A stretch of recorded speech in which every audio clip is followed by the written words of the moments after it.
Hi guys, it's Jen again. Right, okay, daily practice. Today we're going to talk about living as cause, and I think this is probably something that a lot of you would be familiar with. In fact, actually, if you've started learning about how the matrix works and how our beliefs and our thought patterns affect what gets created in it, then you'll get this right away. What living as cause is about is basically, it's the premise that we are the authors of our lives. So essentially everything that we believe creates the reality that we end up having. And this is sometimes a bit of a difficult concept for people because, you know, I've had people in the past say to me, hang on a minute, Jen, I've had some really horrific things happen to me in my lifetime. Are you trying to tell me that I did all that to myself? And you're going, well, yes, kind of. You know, they might not be aware of it. In fact, the majority of the things that we end up creating in our lives are unconscious belief systems. They all sit in the unconscious mind. So what living as cause is about uncovering some of those unconscious patterns so you can become aware of them and you can choose to change them.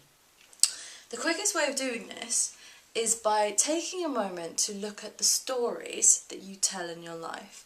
So what stories do you tell people about what you have done, what you haven't, what you can, what you can't do?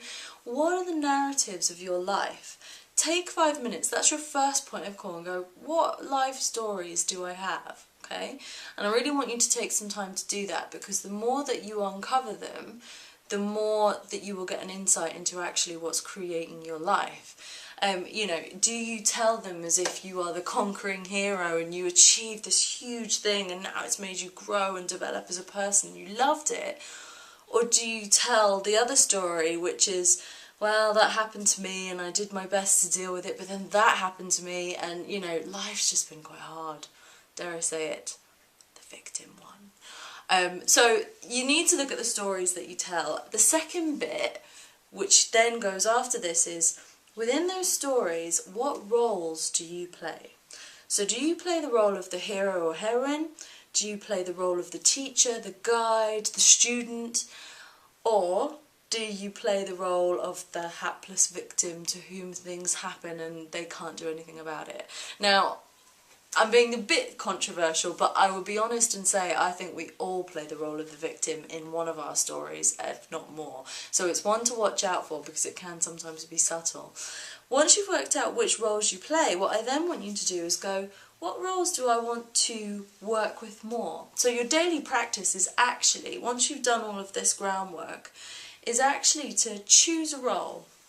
Choose a role for a week that you aspire to. Now this might be to be a great coach, this might be to be a great parent, it might be to be a great girlfriend or boyfriend or a friend, or the best leader that you can be at work. Whatever it is for you, I want you to pick that role and spend the entire week living as if you are that person. So every time something happens, every time you get confronted with a challenge, every time you get confronted with something wonderful, I want you to try and remember that you are the role of the hero, the heroine, the teacher, whoever you've picked, and go, how would I live my life from here? What beliefs would I have about this situation if I was this role?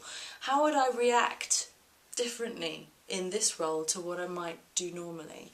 It's a really, really insightful thing to do. And of course you can change roles as often as you like and it gets really fun. But actually the more that you do this, the more you will start creating the roles and the stories that ultimately you want in your life. So have fun with it and let us know how you get on. Thanks.